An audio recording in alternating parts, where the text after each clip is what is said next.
Welcome to the Ancestral Findings Podcast.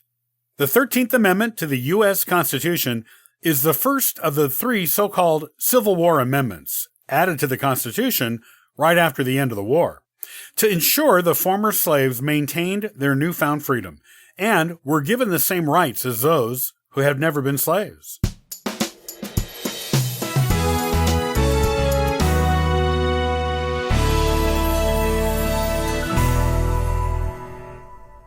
There was a pretty big time gap between the adoption of the 12th and 13th Amendments to the U.S. Constitution.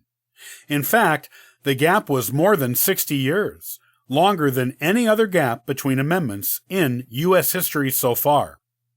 The 13th Amendment is the first of three so-called Civil War amendments that were adopted to the Constitution as a direct result of the outcome of the U.S. Civil War. This is what you need to know about the 13th Amendment. What does it say? Section 1. Neither slavery nor involuntary servitude, except as a punishment for crime, whereof the party shall have been duly convicted, shall exist within the United States or any place subject to their jurisdiction. Section 2. Congress shall have power to enforce this article by appropriate legislation. What does it mean? Proposed by Congress in January of 1865 and adopted to the Constitution in December of that same year via a 3/4 majority of 27 of the then 36 states at the time, the 13th Amendment abolishes and prohibits slavery and involuntary servitude in the United States, except as a punishment for a crime.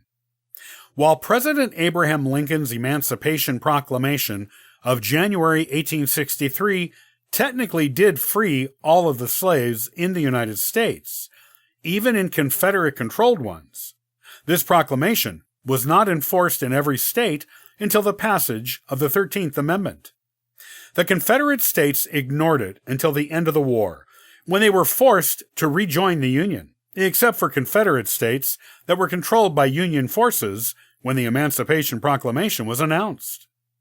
By the time the 13th Amendment was adopted, all state legislators had freed their enslaved people by legislative decree or by force from Union troops, except for Delaware and Kentucky. The 13th Amendment ended slavery in those last two holdout states. The 13th Amendment is one of the few amendments that is almost never mentioned in case law. It has only been used to strike down isolated incidents of slavery, race-based discrimination, and cases where a technically free laborer is forced to work under slave-like conditions. These incidents were mostly cited shortly after the end of the Civil War. In modern times, the 13th Amendment has sometimes been used to create laws against sex trafficking and other forms of modern slavery. Even though Lincoln's Emancipation Proclamation granted slaves their freedom, their legal status was uncertain right after the Civil War.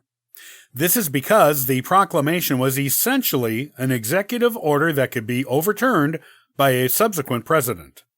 To give the former slaves the legal security they needed to ensure they retained their freedom, a constitutional amendment was needed.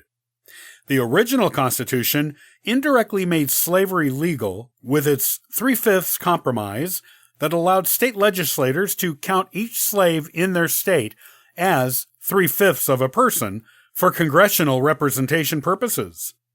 The 13th Amendment ensured that former slaves would remain legally free. All northern states and border states that were not part of the Confederacy voted to ratify the amendment immediately. With some gentle nudging, President Andrew Johnson, who became president after Lincoln's assassination, the former Confederate states of North Carolina, Georgia, and Alabama also voted to ratify it, giving Congress the 3/4 majority of states it needed to adopt the amendment to the U.S. Constitution.